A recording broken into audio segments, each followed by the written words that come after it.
Tony Davenport. I'm waiting for my counterpart Steve Young and our special guest Umar Saladin to come in. Right now we're just going to have our little moment of silence, and then me and my sister here, we're going to have a conversation until these other guys come in. All right? Thank you. With Tony Davenport and Steve Young. I was out last week. Thursday was my birthday. I just turned 66, so me and my family had a good time celebrating my birthday. But we're back right now, and we're looking to talk about. Chris, you got anything to say, real quick? So, I think there's some things that have been swirling on social media as far as and not really having much to do, and unfortunately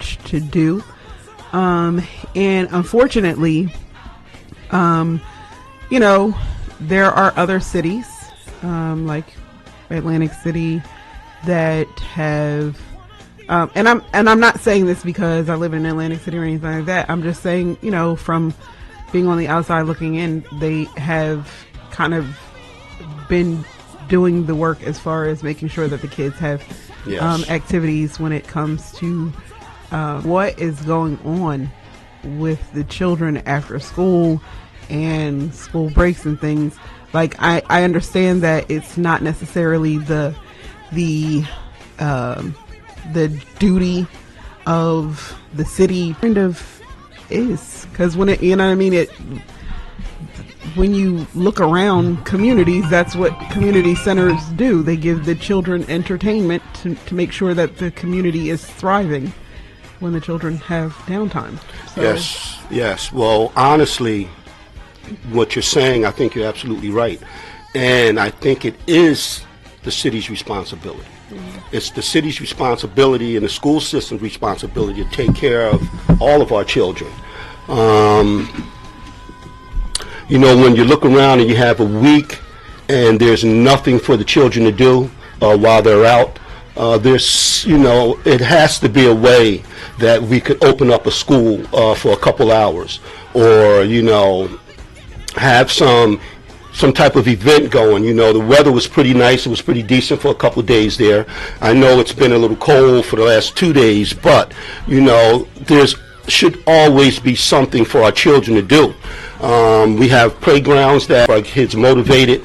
The ones that are out of school should have some place to go to have some type of activity going on. And there's, like you said, there's a big thing going on right now on Facebook. The young lady who put the quote up there, or the statement, I think she was right in asking that question. And there have been some heavy responses, and I know you're looking at them now. So we as the community, and it was so funny that this would happen today, because my topic today was going to be the black community and how do we make it better for ourselves. You have everyone else that comes to our council meetings, they come to our board meetings, and they talk about their organizing, and they're going to vote a certain way and this and that, and that's good. But when do we as a black community have the courage to stand up and talk about what's going on right now? Thank you, my brother Umar, Mr. Umar Saladin, that just walked in. God bless you. God bless coming. Us, brother. Yes. Perfect timing. So we just opened up the topic, and tell us about yourself real quick. We got to know. Let the people know who you are, because some of them might not know you, those who aren't from Pleasantville, but those who are from Pleasantville and Atlantic City, we know you very well. We know the work you've done, and we know you as a man to be a brother that fights for our community. So that's why we're here today, talking about Pleasantville, not only Pleasantville, but the black community all around Atlantic County, Atlantic City, Egg Harbor Township. We see things going on, and we just want to let them know who you are, and then we'll go right into this here subject. I can appreciate you that. Can but pull I think closer to you. Okay, I think that what's really important is that many of us, we have like resumes, and we can go on and on talking about certain things, but the reality is that a man has to be known by his works. Yes. And if he's known by his works, he don't have to really say that much. You know, I don't say that to say that I'm great or nothing like that. But I think that, you know, all too often, you know, we tend to mesmerize or cause your resume. Mm-hmm. And when you think about it, people, some of the great people, man, that, you know, have existed, they didn't have like what you call great resumes because they was too busy. Yes. You know, so I think that what's important for us is that, you know, that we never lose sight, you know, of who we are. Mm-hmm. And sometimes some people tend to blow themselves up bigger than what they are, and the expectations of the community look and they say, well, I thought, you know. So I just want to be one that offers to contribute, man, to the community. Whatever it is I've been blessed to have, I want to share it. Is not mine. God blesses whom he pleases. And when he gives it to you, it's not for you no way. Yes. It's to share. It's to share. So I just want to, you know, to pretty much say that. But you know, it is an honor to be here to share the mic, you know, with with yourself. And I mean, you know, people that struggle, brother. That's what this thing is really about. Yes. You know. Yes. And we've been fighting that fight for a long time, and it seems like, you know, when I have a fight, there's certain people that I can come to know where I can get the knowledge and the you know, the push to keep going. And you're one of them. And, you know, sometimes you need that because, you know, it comes to a point where sometimes we don't stick up for each other. We don't push each other enough, man. And when do we come out of that mindset? Because, like I said, I've watched other communities come into Pleasantville, which was predominantly black, and, you know, complain about not getting enough and this and that. When I'm watching our main street, you know, it's basically all Hispanic. There's only a couple older black businesses that have been there for 30 years, which is Gainers and I think Ace Photography. Other than that, there's nothing else. You know, we've done great things in our past as a black community. You know, Black Wall Street, all the other things that we've done, all the other, you know, inventions and things. America wouldn't be what it is if it wasn't for us right now. And back then, we were separate, but we were happy with being separate because we thrived in that way. So how do we, you know, how do we stand on our own, and how do we, let's say, support our own? That's what me and the sister was talking about before you came in. How do we support our own? I think that what's important is that we first have to understand what it is that we Mr. want. Saladin, just a second. We got a caller coming. Okay, sure. Go ahead. Hello, caller. Are you there? Hello, caller. Are you there? All right, they must have hung up. Go ahead. They're on? Hello? Hello. Yes. Go ahead, caller. Hi. Okay, so how are you doing, first of all? We're doing fine. Mrs. Davenport. Yes. Earlier this week, I put a post up on Facebook just to see what type of feedback that I would get. Uh-huh. And I got a whole lot of feedback. The post was asking why doesn't Pleasantville's children doesn't have any activities for them to do. And I mentioned spring break, but didn't necessarily have to be spring break. It was just things for them to do. You know, people were commenting, it's not up to the city to babysit your kids, and they missing the whole picture, you know. And yes. You had some of them that was making comments that don't even vote, so that didn't matter. And some people that I'm surprised at the comments that they were giving, the people that I knew, you know, why we can't stick together, like especially for the kids. They the future of our city. They're the future of our race. You know, people was like, you can't compare Alliance City to Pleasantville. The casinos are always willing to do a tax write-off. The restaurants and everything. You just have the right. You have to have the right people with the right motive. Do the paperwork. That's it. Do the paperwork. Nobody's asking to get paid for doing things. They're more than willing to volunteer. The Joker organization, that's all volunteer work. Yes. Yeah. So you basically got what I'm trying to say. Well, you know what, Angie, is I looked at that post and I looked at some of the responses, and that's what me and Brother Umar was just talking about. It's like, how come we as a city or as a people don't stick together? And I'm going to let Mr. Saladin talk about that for a quick moment, let him answer you, and then I'm going to chime in on it. Sis, I want to thank you, for taking the initiative to call in and to participate in something that is dear to all of us, for at least for those who are, sincere.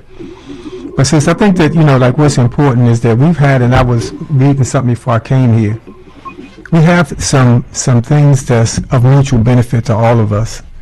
And I was reading Dr. Joy DeGruy's book, Post-Traumatic Slave Syndrome. We see the things that Trump is doing in our communities. The thing is, what are we willing to sacrifice for our children? And I don't say that to a spirit, the same spirit that Dr. Martin Luther King had before he passed. And I heard people say some negative things about Jesse, but I think that to be very honest, nobody walked in that brother's shoes. Jesse was not a person that ran from problems. If you look at what the government did to his family, I mean, just think about what he had to suffer with, and that was a struggle for him.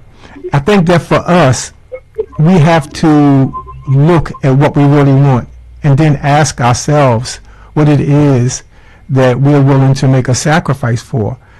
You spoke earlier about the about people who have been elected to office. I think that what's important, and I think that we have to do the same thing that other people do. We have to hold in to what they say. Nowadays people get upset because they say that they're only one person, but they knew that before they went in office. Exactly. So we have to What get. was your motive for running? Yeah, and sadly enough, when we look, we don't want to acknowledge it, but we're caught up into a form of idolatry, and I say that from both a spiritual point as well as a realistic point. When I say idolatry, I'm talking about idolizing that dollar. So when you say that, what is their intent? Their intent is perhaps to enrich themselves, So if this is what they're doing, then they're doing it at our expense. So you have a right to ask them what it is, that they're doing. And not just what are they doing, but how many efforts have been made to call the community to be aware of the things that they know are going behind closed doors. Those are the realities that we face. It's like, that we have to start back being willing to, to sacrifice.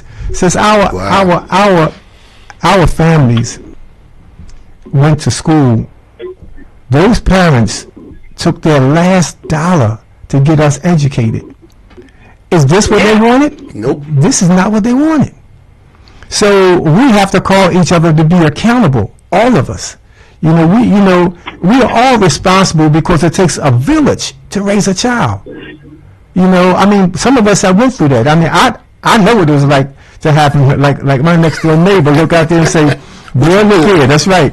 They were accountable. They were responsible because they loved me. And when I grew up, I began to understand what love really was. And you weren't allowed to be disrespectful. In no way, shape, form, and in no way, shape, form, or fashion. But sis, I think that one of the things that I'm looking at getting ready to start doing is to begin to appeal to the community, to stand up in the community and say, okay, we got to get busy. We got to get busy. We don't have a choice in this matter. If you look at the economic situation, the only doors that's open for us is the jail and the doors that are at the graveyard. There's nothing else open for us, sis. I really hate to say that, but It's our fault. It's our fault. When people make you promises, then they should live up to them. If they don't want to live up to them, then tell them to leave. Get out of that position. Stop doing what you're doing. But we have to call them out. And then when you do it, don't think that they're not going to fight you back because you know what an ego is, right? Yeah. An ego, E-G-O, it means easing God out. And that's just what they do. They ease God out. So don't lose hope, sis. Please, whatever you do, don't lose hope. Do what you can do, and have a heart that's clean and like a heart that's pure. But for those who are close to you, call them out as well. Call them out. Say, listen. So we have to do something. I've never in my life saw this many children dying the way they're dying. For nothing. You know what else is important, and I see it happening a lot, is to watch us not be able to take criticism from each other, or concerned, because what she put on there, she never put any names. It was never criticizing anyone. It was just asking a question of why and why not. Why does Pleasantville not have the same things that other cities have for their children? And it just blew up. And then you had certain statements that really had nothing to do with the question. Like, no, she's asking about how come the schools weren't open and this and that. And then you had someone say, do you think the school's responsible for babysitting your children? That's not what it's all about. It's about making sure that our city has things in place for our children to prosper or to stay safe and stay off the streets. Am I correct? Go ahead. I also think Yes. I also think they were misunderstanding that she was saying free programs or free, what I mean?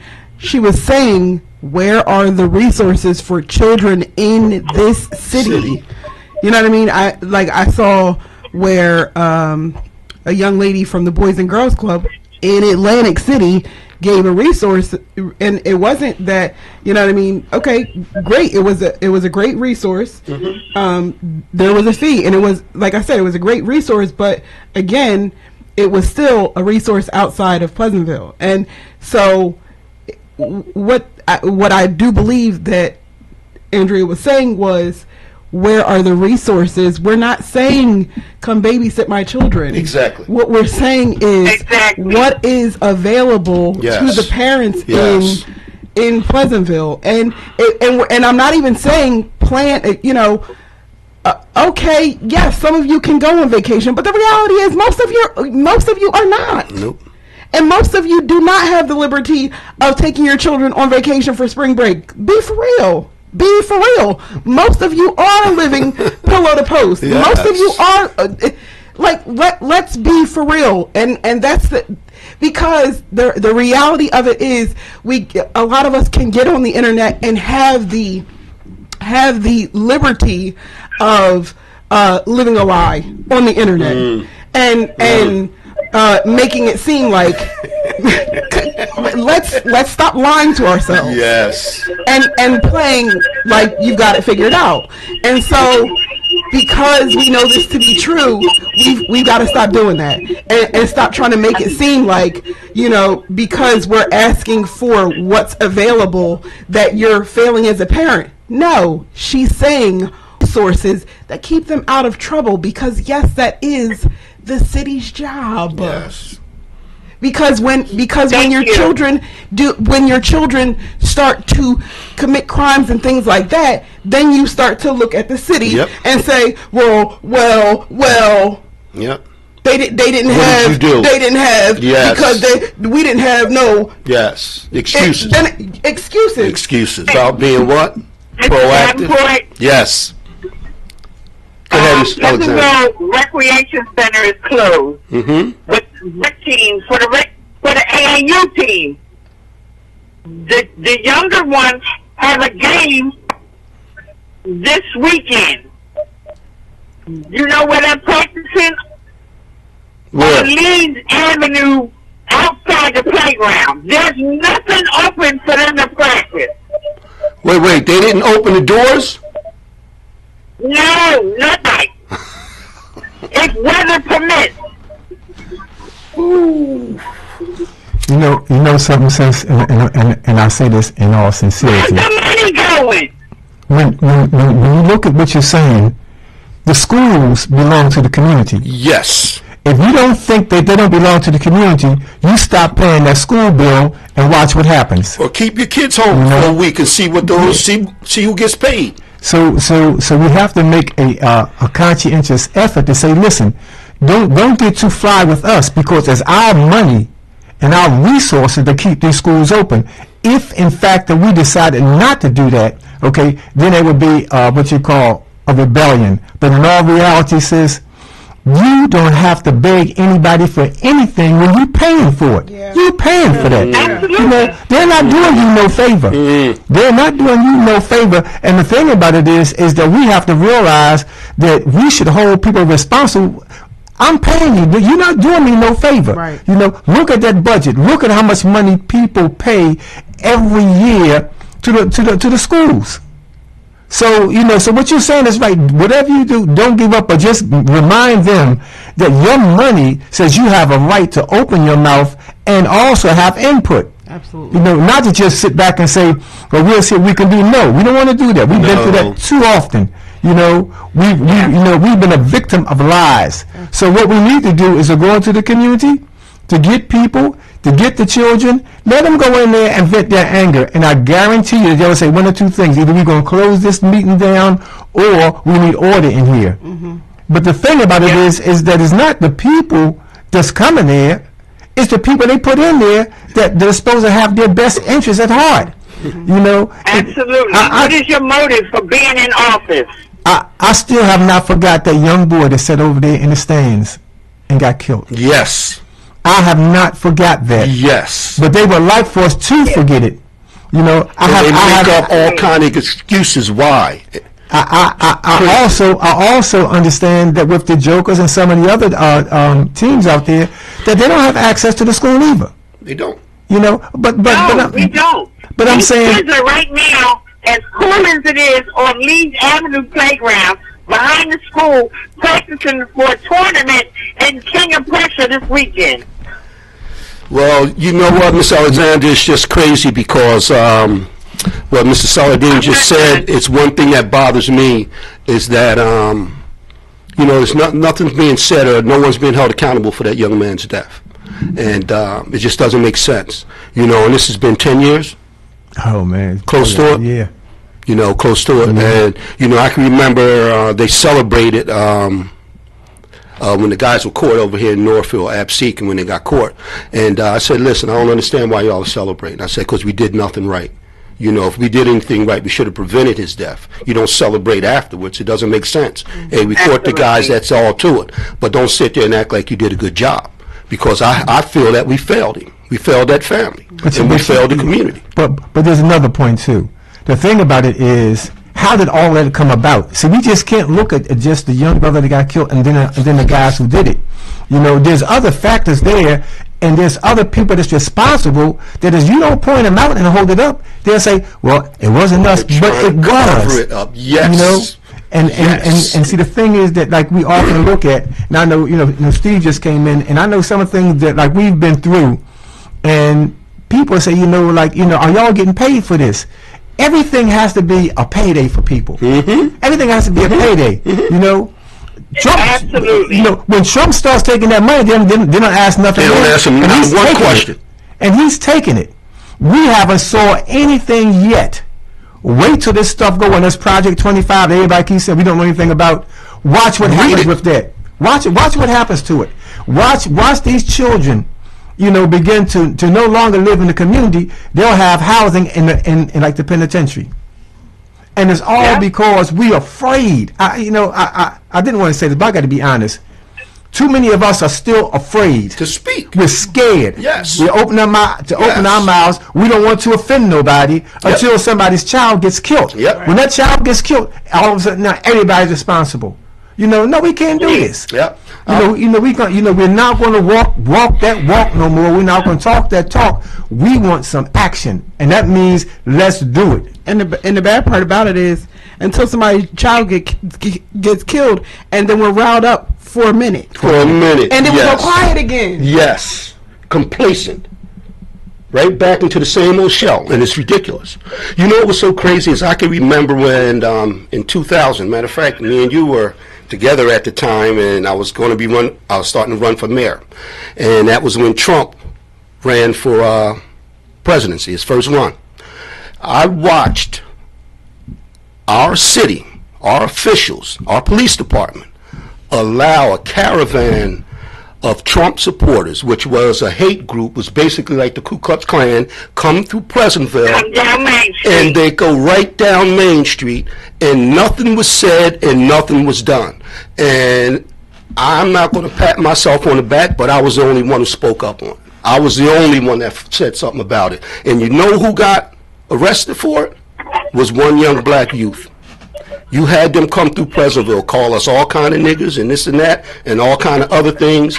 And I had a policeman tell me, oh, well, man, they got the right to come through here. No, they don't have the right to come through our country. So this is our mindset. Allowed it. This is our mindset. These are our elected officials that thought that that was okay to let Trump supporters run through Pleasantville the way they did, and nothing happened.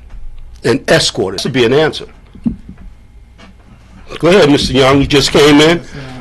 Pardon my lateness. I'm coming back from New York National Action Network Convention. Looking good, too, man. I like that. Thank you. Reverend Schaub and Ben Crump, and we was talking about these issues Yes. with these different panelists, and it's nothing like the local part of it, Mhm. like you said, and not enough people just standing up. You know, I just want to thank my brother Omar, Yes. for being here, man. It's a pleasure. We need you here every week. I was getting ready to say, he know he's coming back. But what happened is, I spoke to George Floyd's brother, Thelonious Floyd, and he's still hurting Has to be. inside.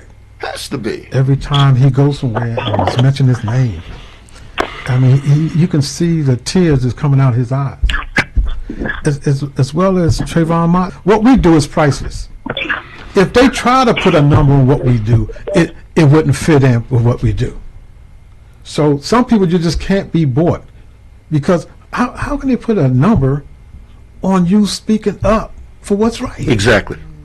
For a community of people that won't speak up for themselves. So when we was talking about the community engagement and talking about a community meeting, that's what we need, probably the first step we need to do. Yes. Because those that's weak, come on out and tell Yes. us why you're weak. Yes. Tell us why you won't stand up and your woman not standing up, but you're afraid to stand up for your own children. Yes. Tell us why you continue to let this happen to our children in the school system. A common agenda, because all of us have something in common.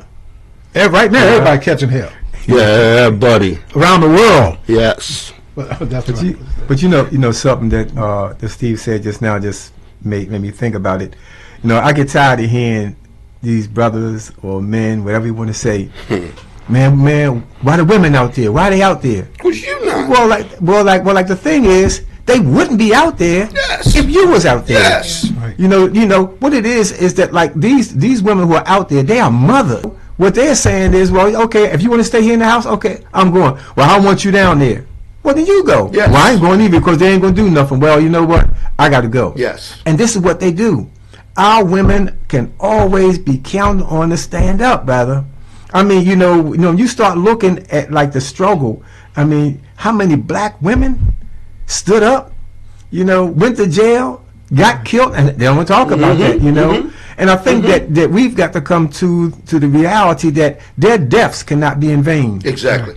We can't continue to let their deaths be in vain. We need to talk about it. And people be saying, well, we can't go around because that stuff is, it just causes ill feelings. Well, the thing about it is, I mean, when you look around and you start looking, brother, these schools, when you start looking at the money that they're getting from the community, brother, millions of dollars, and you can't take one school to say that we are going to take this to stop being weak. Yes. But if somebody want to go smoke some weed, Yes. they might get busted, or they go smoke Yes. some weed. So they'll take those risks. What we're saying is that those aren't risks to us. What that is slavery. And if this is what you're going to be doing, you got how many dispensaries opened up in Atlantic City? Next door to each other. Yes. So what they're saying is that there is a demand. But how many of them are owned by black folks? And the money stay in the community. That's the issue, because what happened when they wanted to make it legal, they said, well, we were going to get some of the profit now. Same thing with casinos. They ain't let you out Same of jail thing with either, the did slots. they? They ain't let them None out of of jail. that. No. Gave some of them a free card for a minute. Yes. But that's just for you to get out and have nothing to do and go back. So it's like a trap. And like the sister said, we always fighting for the minute instead of the movement. See, the movement keeps going on. It don't stop. Yeah. Where's consistency in our communities? Just stand up. Do something. And if you don't, just get out the way. But it's amazing that every other community can come together except for ours. Like, and that's where we're at right now. Like, when do we come together and stick together? Like, when do we put aside our petty differences, or if you say something that hits home a little bit, I take it personal. Like, no, you shouldn't take it personal. Maybe he's just expressing himself so that you open up, you see what you're doing wrong and make it better. But it seems like our community is like the sister put that thing on Facebook, and it was like she attacked somebody by asking a question, and it wasn't meant for that. The question was, how come our schools aren't open?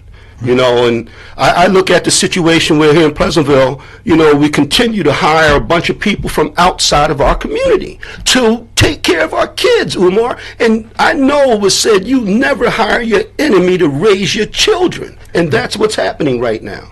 It's overloaded with our enemies, man. One of the things I think that we have to, that if the men don't do it, then get out the way and let the women do it. Right.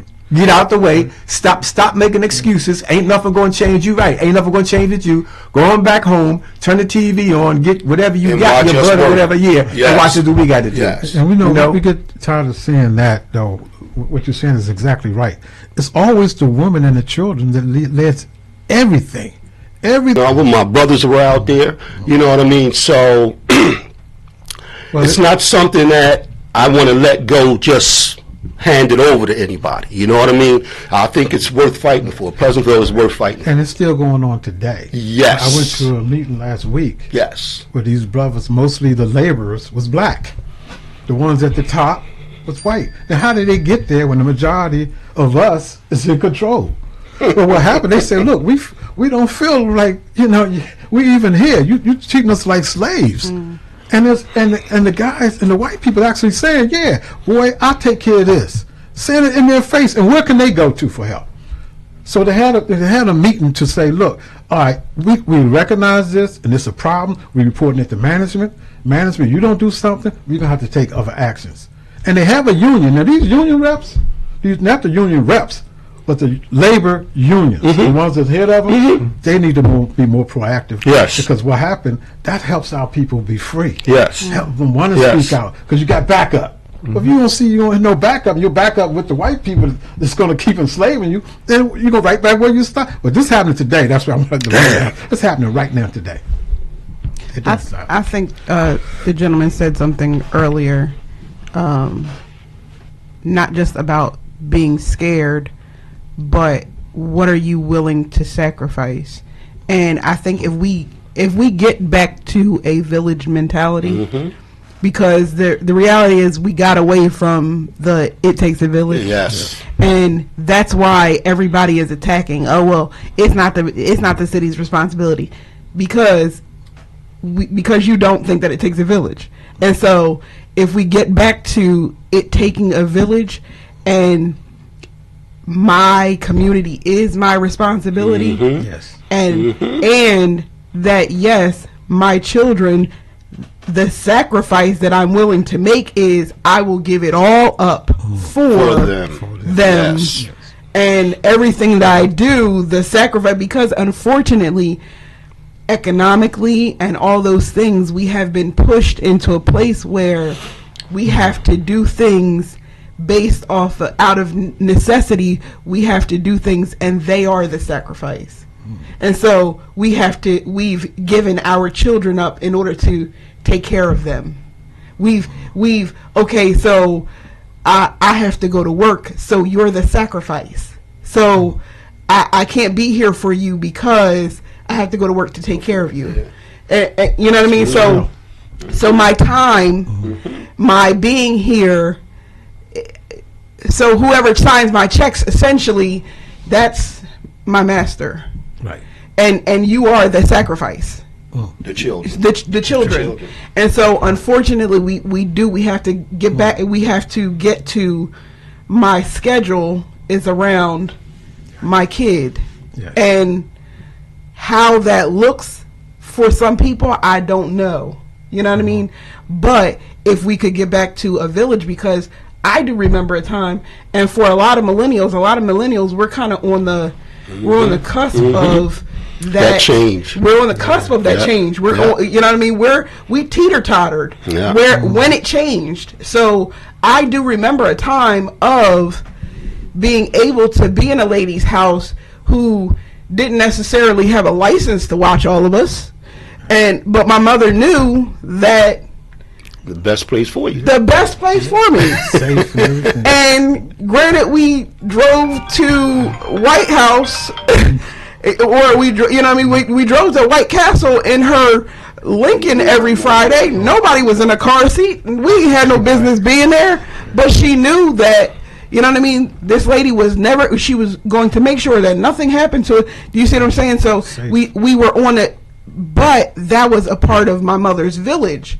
Right. You see what I'm saying? So I believe that my generation is on the cusp of when it was, and she also knew that lady could pop me if she needed to. Right. And so if we could get back to that place of, all right, so I give up working at my place of work, right, so that the two little kids down the street, that's right, their mom can, and then we barter our time and make sure that at least these three houses are taken care of in that aspect. Yes. And maybe you see what I'm saying? What is the sacrifice? What are we giving up? And it's amazing you say that, because I can remember my mom's house was the same way. You know, she watched kids. That's what she did. Everybody brought their kids there. Me and my brothers also. So it was a house full of kids all the time. But that was where quite a few of, the people we grew up with, my mom watched their kids, man. So it was that community. That's what it was all about. And it's something, because a lot of what we're talking about has to do with faith as well. We got to get back to the spirit of everything, and that's what led us. The soul is something that. Say it again. The faith. It's the faith, not the religion. No, the faith. There's a difference. And what happened is, just like you both just said, we still have children, a lot of young ones, teenagers, just looking for a safe place to go, just like the wreck and everything else. And they need that, and without that, like you said, where's the safe zone? Where's the comfort? Where's the care? Where's the love? Where's the faith? Sis was saying just now, she said about sacrifice, and people are afraid to sacrifice. The first thing you hear him say, well, I don't want to go to jail. Well, these communities are jails already. That's right. They are jails. No matter what you say, police start riding around and say, where you going? Where you going, boy? Get on back over there. Yeah. So the thing about it is, that's where it is. Well, I'm afraid of dying. You already did. Yeah. Yep. If you look at our communities, here we are. Let me show you, because she brought something out too. The sister that we talk about the schools. Our monies go to the schools. Okay? Those are our schools. Right. We pay to have the streets cleaned. Okay, they're going to clean somebody else's streets and say, well, it's overtime right now, but we can't get no overtime. So every time we pay something, okay, they got an excuse for it, and we swallow it hook, line, and sinker. Yes. We are afraid. One of the most enjoyable moments that I've had in my life was when me and Steve was out there on that expressway. Yes. Looking at them people sitting on top of them cars, sweating, crying. What's going on? When we go, and we just walking. Oh, we just walking. Well, y'all are in the way. We're not in the way. We just walking. And even when they went to court, they didn't have nothing to prove that we broke no law. But see, it takes a heart that's not willing to lay down and to stand up, because listen. They got these offices not because of anything they've done. How many women have laid down and died? You talking about Fannie Lou Hamer. I mean, all of them. They were much stronger than the men were. You talking about Rosa Parks. So I'm saying, look, man, do what? I'm tired. I ain't going nowhere. Do what you got. I'm not going, and stood up. Kick off the whole thing. Yeah. I mean, so once we start looking, and man, we see it, brother. We should jump up and say, you know what? No more our women. We out here, and we have to be strong. The first thing they say is, well, if you do that, the police gonna come. But let them come. Let them come. They better not live in our communities, because guess what? We're gonna stand right there in front of their house and talk about them, embarrass them. If they got children, why y'all talk about my father? Why isn't your father doing anything to help us? Yes. All he want to do is just arrest people, put some tear gas on them, or use those tasers on them.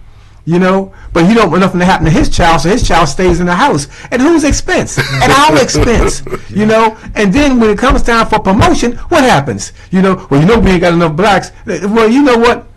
Y'all aren't black. Yep. I mean, you got to start calling a spade a spade. Yep. That's right. The thing that we don't do is that we don't want to hurt nobody's feelings. Well, why not? Our feelings are being hurt. They stepping on our toes. Yep. And they use our own to do it. Look. That's what's crazy. When it comes time to pay these taxes, not just here in this city, but for the government, you don't pay, they kick your door in. So where's our money at? Well, what have y'all done to earn it? You ain't passed no laws to help us out. Good point. So we don't do that, But just right down the street, we can look around. Look, Absecon ain't got no problem. I mean, because why? Because they hire people on that police force and they'll get the job done. Yep. I rode back out in Galloway, and I looked way back there. I said, well, they got a police station back here. Because all the brothers live back there now. So they put a police station all the way back. And I'm like, do you believe this? Yes. Not just police, but look, they'll take you in there, they'll arrest you, and they'll hold you until some more people come. But that should send a signal to us to say, you know what? Why would they have, Galway's supposed to be a nice place. Why would you put a police department all the way in the back of the community? Because back by the apartments. Yeah, because your cousins start moving in. Yes. And when your cousins came in, we had to have got to keep them under control. Yeah. Control. Oh man, you know what? I say this, man, in all sincerity. I grew up believing that America didn't discriminate. As a child, I believed it, man. But it wasn't until I got to be about 10 years old that I began to say, well, you know what, I was watching too much television. At 10 years old, you come to the realization at that young age. That's crazy. But when I tell you it hurt, in Atlantic City, that curfew, you better have your little butt right there at that door, because what they would say is they take your child down to City Hall and they'll hold them. So that was a threat that we're going to embarrass you. And I mean, everywhere you go, man, like it's the same thing.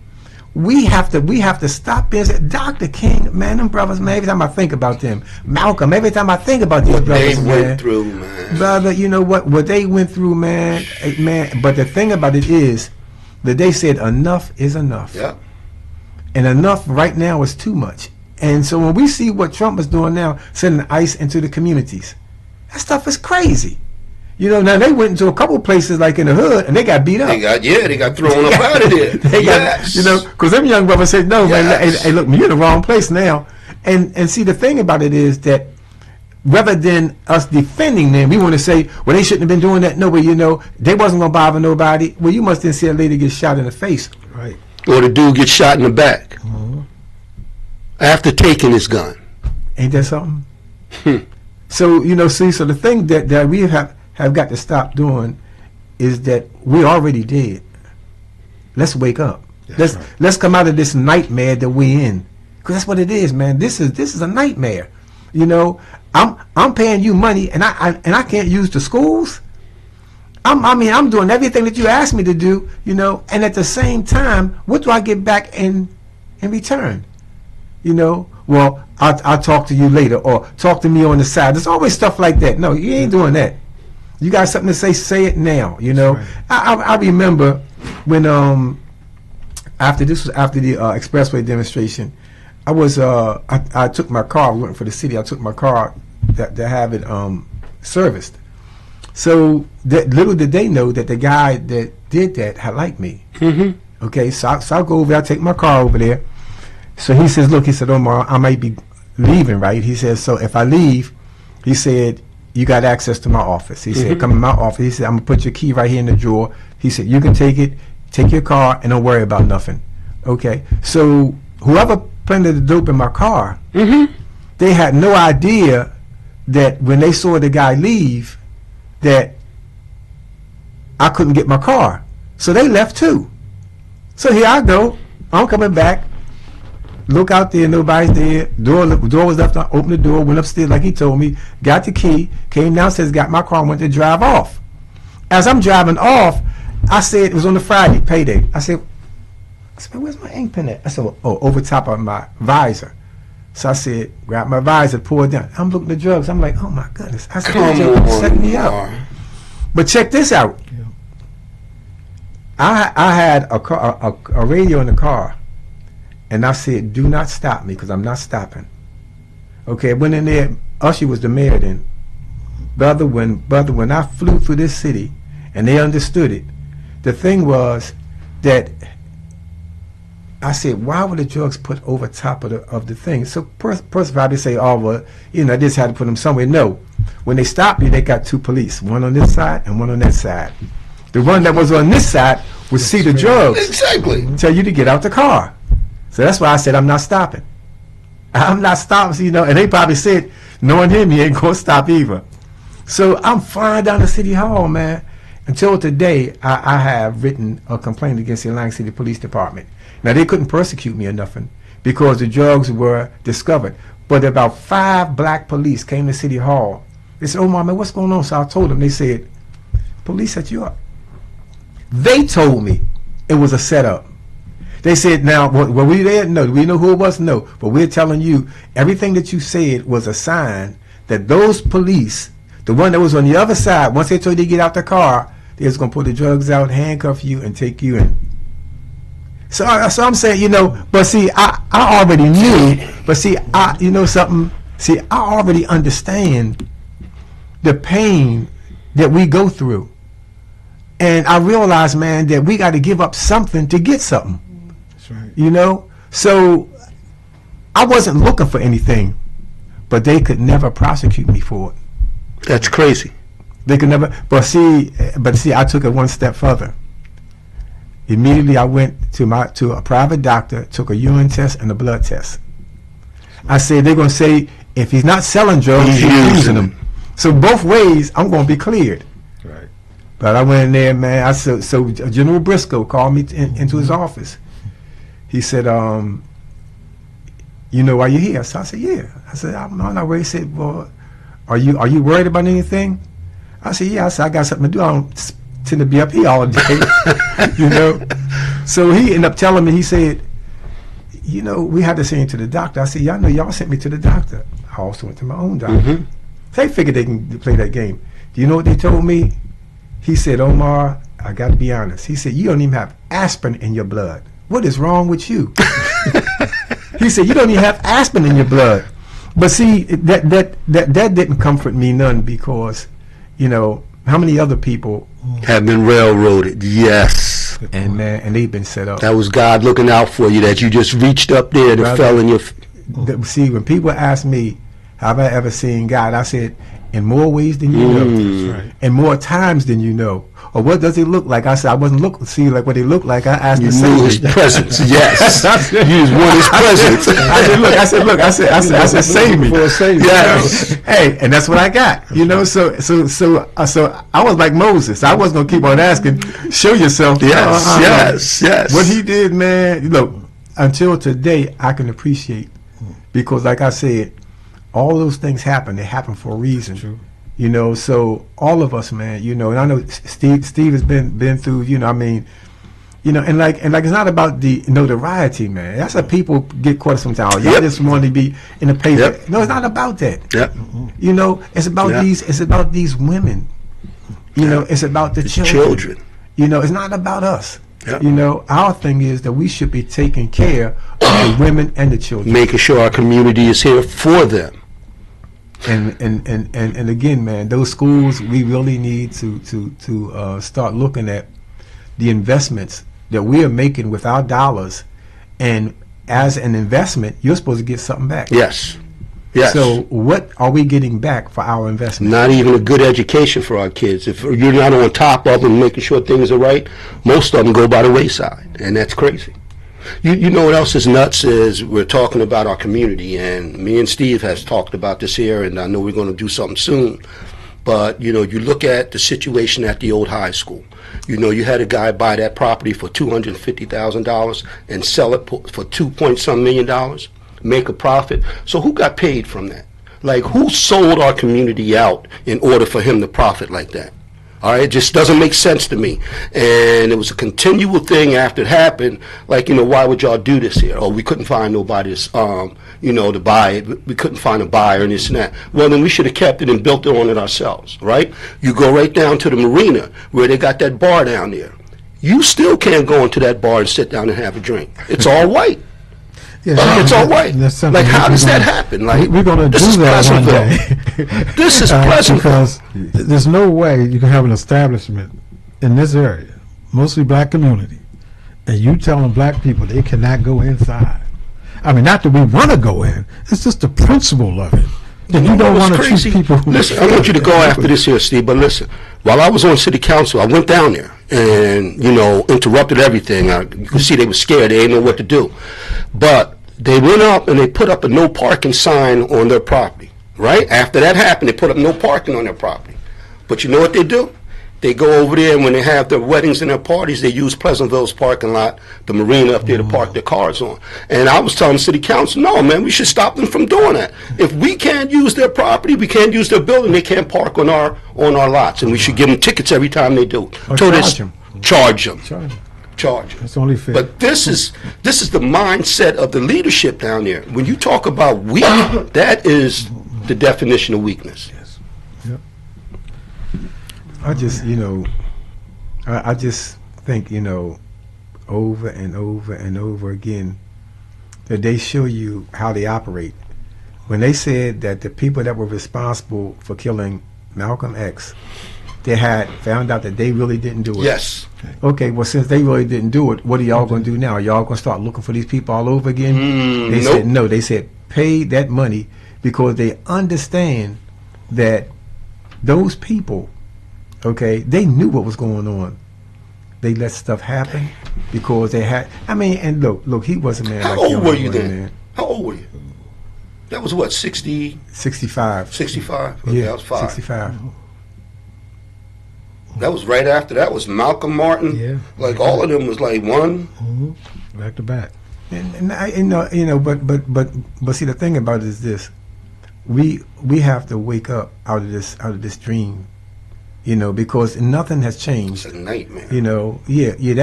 Oh, definitely. But see, nothing has changed, and people, they get in office, they don't take care of our children. They don't take, when you start looking around, man, and you see like that court system, and now they're giving children more time than they used to give them. See, before they wouldn't charge a juvenile as an adult, but they say, you know what, now we're going to charge them as adults. So you're going to take a child that's 15 or 16 years old and put him in the state prison? Ruin his life. And that's what's happening that we don't hear much about. That these officers are making arrests. They might not say it's a murder or a homicide, but you've had more young people arrested with guns and drugs. So much of it, so overcrowded that they had to send them up to Essex County. Yeah. And talk about building another juvenile facility from here. Yes. Because nobody wants to talk about those numbers. Because they want to look at that everything's okay. Everything ain't okay if you're doing that to our youth and our young people, instead of giving them another alternative to the violence. And most of it has to do with the poverty. Give them the opportunity to have a job, to work. And I don't mean the same ones every year. It need to be an opportunity for all of them. And what happened is... Hold on, say that again. I just caught that. Yeah. That's what happened. It's a select few to get it every year. Yes. You got 200 youth. You say you got 200 jobs. Well, 200 youth, the same youth every year for the last 3 or 4 years. What about the other 2,000? So you think you're doing something? When you got 1,500 out on the street with nothing to do, and this is every year. And what I get to is that the jail, the county jail, has been overcrowded lately. Oh man. Man, I've been to the commissioners meeting over and over again, asking for a meeting and a tour. They haven't even been outside. It's that bad. They haven't seen daylight. Gosh. And the majority of them, at least 80 to 90%, are innocent. You know why? They haven't been to court. So you innocent to prove it. They just being detained inside a cell. Now, can you imagine what that does to a young person's mind? 15, 16 months waiting to go to court, and you in there with adults in those type of conditions, don't even see the sunlight. And you know what excuse they say? Oh, we working on a yard. You working on a yard? Well, a piece of the yard needs to be clear so you can get some air or see daylight. So those type of things happening right now today, and that's happening to Pleasantville adults and youth, Atlantic City, Atlantic County. It's all over. It ain't discriminatory. And guess who pays the most and does the most for them? The mothers, the wives. The women are doing the time with them, and they haven't been found guilty. And what happened? The community has to pay their rent every month. You good? So those type of things are very serious, and it's happening now. And we need some more support to help that. Yes. But you think we're going to wait? Yes. To do something is right? No, we're going to keep on struggling, keep on moving. And it's priceless, like I said. What we do is priceless, and we're going to continue to do it. And Brother Omar, I mean, he's a pioneer. Hey, man. You know what I mean? When I started watching him do things, I was like, Malcolm. Hey, listen, it was so funny when I told him he was coming on. He was happy as he could be. Yes, sir. So we're going to make this here, another. We're going to have to do this again, Omar. Yeah. We're looking forward to the future.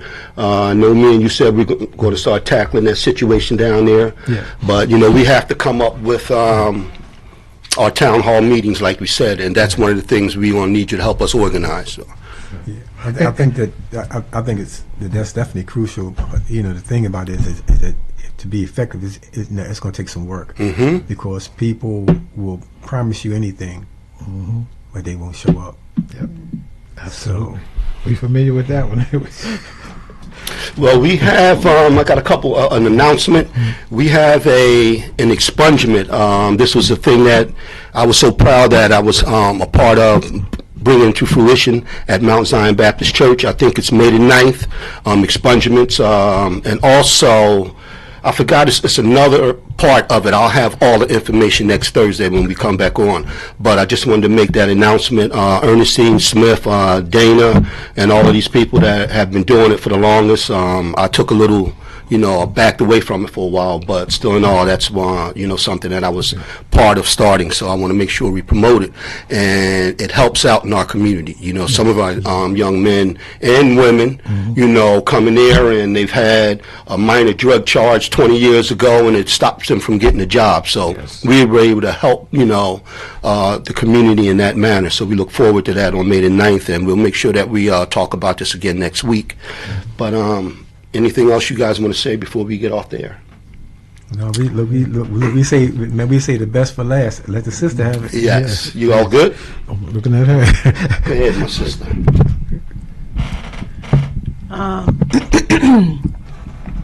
I know that the mothers feel an obligation, but I do want to say that,